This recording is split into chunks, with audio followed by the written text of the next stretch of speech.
நான் ட்ரை பண்ணதுலேயே one of the best டெசர்ட்னா அது இதாங்க சொல்லுவேன். ஏன்னா அவ்வளோ ஒரு டேஸ்ட் அண்ட் ரொம்பவே ஈஸியாகவும் செய்யக்கூடிய ரெசிபி. எப்படி செய்யலான்னு பார்க்கலாம். அரை கப் பாஸ்மதி ரைஸை 2-3 தடவை நல்லா கழுவிட்டு ஒரு 10 நிமிஷம் ஊற வச்சுக்கலாம். 1/2 லிட்டர் பாலை தனியா காய்ச்சி எடுத்துக்கலாம்.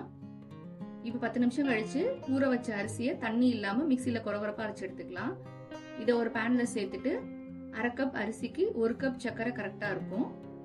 இது கூட காய்ச்சின 1/2 லிட்டர் பாலை உள்ள சேர்த்துக்கலாம். இப்ப அடுப்பை மீடியம் ஃப்ளேம்ல வச்சுட்டு பொறுமையா கொஞ்சம் கொஞ்சமா கிளறிக்கிட்டே இருங்க. அரிசி நல்லா வெந்து கொஞ்சம் திக்காக ஆரம்பிக்கும் போது இது கூட கொஞ்சமா குங்குமப்பூ, கொஞ்சம் ஏலக்காய் தூள் சேர்த்து நல்லா கிளறி இறக்குனீங்கன்னா சூப்பரான ஃபிர்னி ரெசிபி ரெடி. இனிமே ஸ்வீட் செய்யணும்னு நினைச்சாலே கண்டிப்பா இந்த ரெசிபி தான் உங்களுக்கு ஞாபகம் வரும். உண்மையிலேயே அந்த அளவுக்கு டேஸ்டா இருக்கும். இது போல டிஃப்ரெண்டான ரெசிபிஸ் எல்லாம் பாக்குறதுக்கு நம்ம சேனலை மறக்காம சப்ஸ்கிரைப் பண்ணுங்க. வீடியோ பிடிச்சிருந்தா ஒரு லைக் பண்ணுங்க. தேங்க்யூ.